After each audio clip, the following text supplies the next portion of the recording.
আজকে অনলাইন ক্লাসে সবাইকে স্বাগত। আশা করি সবাই ভালো আছো, আমিও তোমাদের দোয়ায় ভালো আছি। আজকে আমি যে বিষয়টি পড়াবো সেটি হলো উহুদ যুদ্ধ। উহুদ যুদ্ধ আর সাথে সাথে সরকারের নির্দেশ অনুযায়ী আমরা এই উহুদ যুদ্ধ নিয়ে আলোকপাত করার পরে একটু মাদক বিরোধী কথাবার্তা আলোচনা করব, যার জন্য খুব সংক্ষিপ্ত আকারে আমরা বিষয়ভিত্তিক আলোচনার পর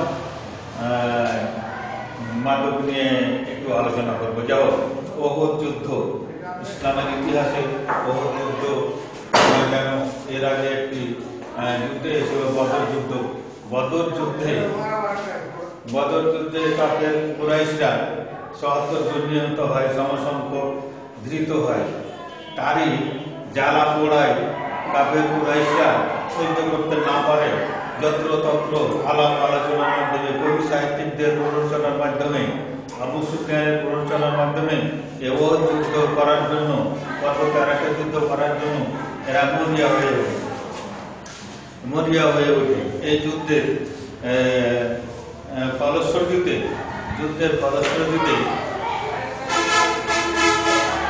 এক পর্যায়ে হযরত মুহাম্মদ সাল্লাল্লাহু আলাইহি সাল্লাম একটু পরামর্শ গ্রহণ করেন যে আমরা এই যুদ্ধ শহরের বাইরে গিয়ে হয়তো ঠিক হবে না, আমরা শহরের ভিতরে মদিনার ভিতরে যুদ্ধ করবো। কিন্তু দ্বিতীয় পক্ষ অর্থাৎ একটু যারা যুবক শ্রেণীর লোক বা কম বয়সে, তারা যুদ্ধের বাইরে গিয়ে যুদ্ধ করা সমীচীন মনে করেন। যার জন্যে শেষ পর্যন্ত সেই সিদ্ধান্ত গৃহীত হয়। আমরা একটু আলোচনার প্রান্তে দেখব যে যুদ্ধের কারণগুলো কি ছিল। যুদ্ধের কারণগুলো ছিল কুরাইশদের প্রতিশোধ গ্রহণের অহংকার। যেহেতু বদর যুদ্ধে তারা শোচনীয়ভাবে পরাজিত হয়েছিল, তারা এই যুদ্ধে প্রতিশোধ নেওয়ার জন্য উহুদ যুদ্ধে তারা প্রতিশ্রুতি গ্রহণ করে। তারপরে দেখা যাচ্ছে যে হিন্দার প্রতিজ্ঞা, আবু সুফিয়ানের স্ত্রী, তার পিতা বদর যুদ্ধে নিহত হয়েছিল, যার জন্য এও এক প্রকার মরিয়া হয়ে ওঠে, যেখানে সেখানে বলা বলি করে তাদেরকে উত্তেজিত করতে থাকে যুদ্ধের জন্য। তারপরে ইকরামা হচ্ছে আবু জেহেলের ছেলে। আবু জেহেল ওই বদর যুদ্ধে নিহত হয়েছিল, সেও যুদ্ধ করার জন্য বা প্রতিশোধ নেওয়ার জন্য এও এক প্রকার খুব দৌড়ঝাঁপ তাড়াহুড়া প্রতিশোধ গ্রহণের ইচ্ছার জন্য শুরু করে দেয়। তারপরে প্রতিশোধ গ্রহণের সর্বাত্মক প্রচেষ্টা, যত আরব গোত্র ছিল সবাই মিলে এই প্রতিশোধ গ্রহণের জন্য, ইসলামী রাষ্ট্রকে ধ্বংস করার জন্য, ইসলামের উত্তর বৃদ্ধি ধ্বংস করার জন্য, মুসলমানদেরকে ধ্বংস করার জন্য এরা তৎপর হয়ে ওঠে। তারপরে মদিনার প্রাধান্য, আমরা বদর যুদ্ধের পরে দেখি যে মদিনা মুসলমানদের প্রাধান্য আস্তে আস্তে বৃদ্ধি পাচ্ছে। আলোচনা সমালোচনা অনেক মুসলিমের প্রাধান্য আলোচনায় উঠে আসে, যার জন্য তারা কাফেররা সহ্য করতে পারছিলেন না, বিধায় তারা যুদ্ধের জন্য প্রস্তুতি গ্রহণ করে। তারপরে শীর্ষ ইসলামী রাষ্ট্রের ধ্বংসের প্রস্তুতি, আমরা দেখছি যে তারা রাষ্ট্র গঠনের মাধ্যমে, এই ইসলামী রাষ্ট্র গঠনের মাধ্যমে উত্তর তাদের ইসলামী রাষ্ট্র কায়েম করা, দৃঢ়ভাবে রাষ্ট্র শাসন পরিচালনা করা, এই জিনিসগুলো তারা কাফেররা সহ্য করতে পারেনি, বিধায় তাদের যুদ্ধের প্রস্তুতি নেই। আর নারীদের ভর্ৎসনা সর্বোপরি, শুধু তাই নয়, নারীরা যাদের আত্মীয় স্বজন হারিয়েছিলেন তারা এবং সব নারীরা এই পুরুষদের ভর্ৎসনা দিতে থাকে, যার জন্য এই যুদ্ধের প্রস্তুতি নিতে থাকে এবং অবধারিত ও যুদ্ধ সংঘটিত হয়। যাই হোক, এবার ওহুদ যুদ্ধের ঘটনা বলি। ওহুদ যুদ্ধের ঘটনা দেখতে দেখতে বলতে বলতে আবু সুফিয়ান 3000 একটি বাহিনী নিয়ে ওহুদ যুদ্ধের ওহুদ প্রান্তরে উপস্থিত হন। তৃতীয় হিজরি 14 তারিখে, শাওয়াল মাসের 14 তারিখে হযরত মুহাম্মদ সাল্লাল্লাহু আলাইহি সাল্লাম একটি সভা আহ্বান করেন। এই সভায় হযরত মুহাম্মদ সাল্লাল্লাহু আলাইহি সাল্লাম বলেন যে আমাদের যুদ্ধ বাইরে গিয়ে করা কেমন হয় সংকীর্ণ হবে না, কিন্তু যারা বদর যুদ্ধে অংশগ্রহণ করেন এর গুরু শ্রেণীর লোকজন এই যুদ্ধ বাইরে গিয়ে করাটা সমীচীন মনে করে শেষ পর্যন্ত সেটাই গৃহীত হয় এবং সেই মোতাবেকই কাজ হয়।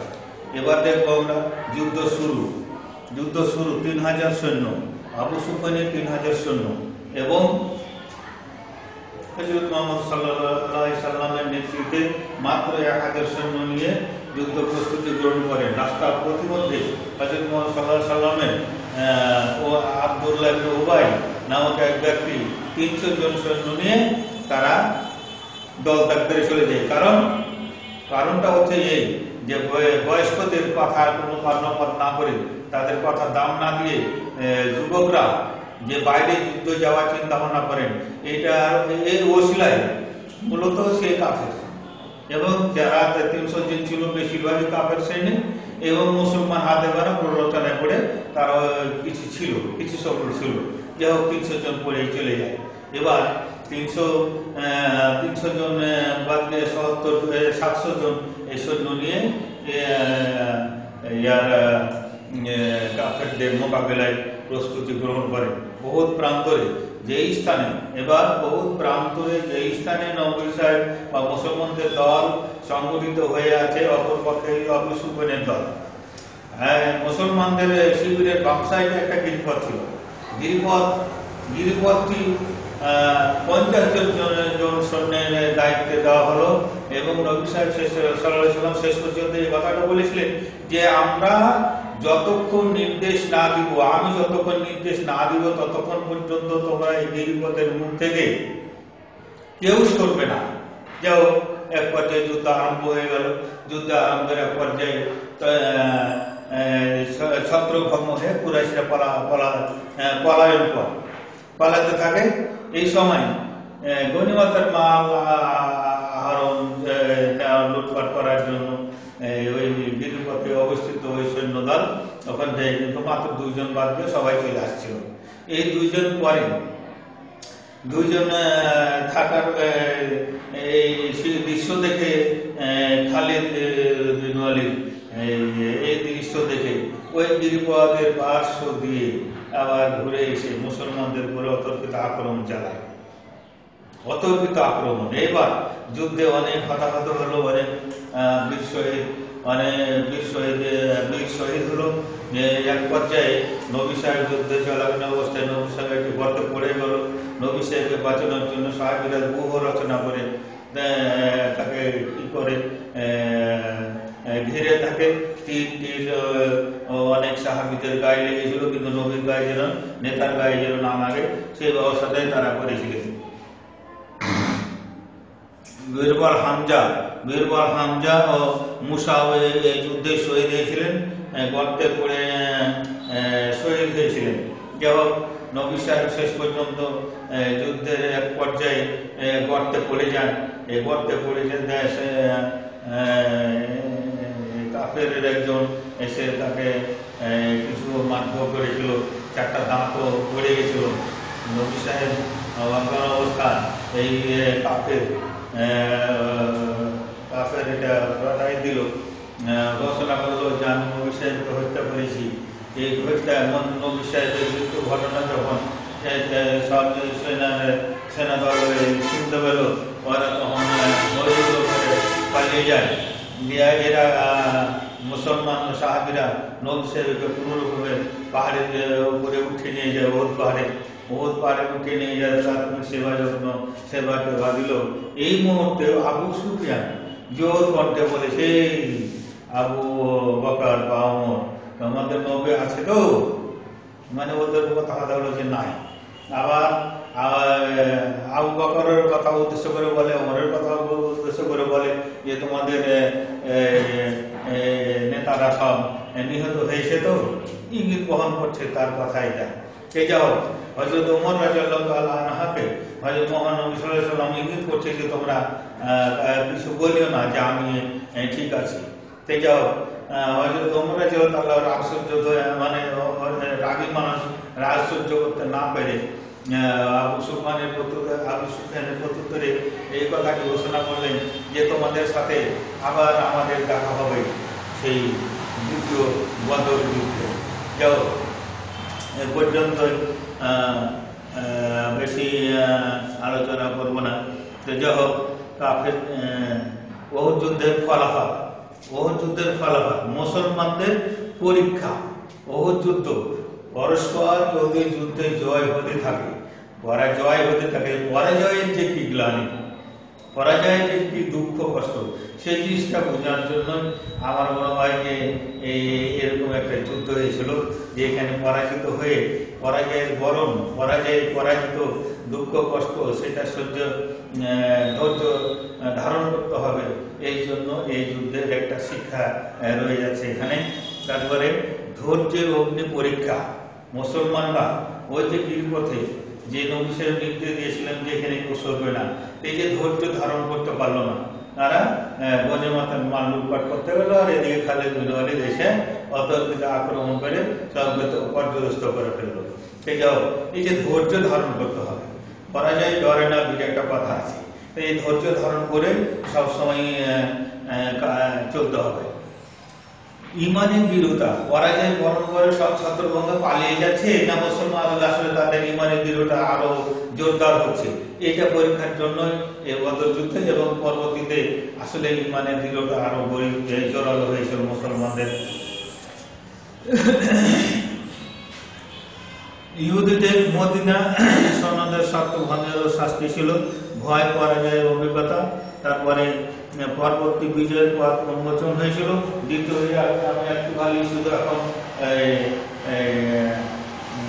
মাদক, যেটা কথা বললাম আগে যে বিষয়ে আলোচনা করে মাদক নিয়ে একটু আলোচনা করব, সেই বিষয়ে একটু খালি আলোকপাত করব। বর্তমান সমাজ, দেশ তথা বিশ্ব, বর্তমান সমাজ, দেশ তথা বিশ্ব, আমরা আজকাল মাদকাসক্ত। এই যে আমাদের তরুণ সমাজ, এই তরুণ সমাজ আমার বিপদে চলে যাচ্ছে। আজকে যেখানে সেখানে এই যে মদ, গাঁজা, রস, এই জিনিসগুলো থেকে আমরা বাঁচতে পারছি না। আমরা সমাজ থেকে যদি এই যে সরকার যে জিনিসটা প্রশাসনের উপরে দায়িত্ব দিচ্ছে, প্রশাসন কি করবে, সরকার কি করবে? যদি আমরা সচেতন না হয় তাহলে সরকার কি করবে? অতএব আমরা সমাজ থেকে, গ্রাম থেকে এই জিনিসগুলো যদি দূরীভূত করি, সব গ্রামের লোকজন আমরা যদি দূরীভূত করি, তাহলে আমাদের সন্তান, আমরা রক্ষা পাবো, দেশকে রক্ষা করতে পারবো, বিশ্ব রক্ষা পাবে। যাই হোক, এই মরণ ব্যাধি ক্যান্সার, আমরা এই মাদক দ্রব্য গ্রহণের ফলে এই ক্যান্সার, মাদক দ্রব্য গ্রহণের ফলে ক্যান্সার রোগ হয়। তাহলে এই বড় বড় অসুখগুলো যদি আমরা ভুগি, তাহলে আমাদেরকে সরে আসতে হবে এই মাদক দ্রব্য সেবন থেকে। যাই হোক, আমি আর বেশি কথা বলবো না, এখান থেকে শেষ করছি। আল্লাহ হাফেজ, সবাই ভালো সুস্থ থাকো এই কামনায়।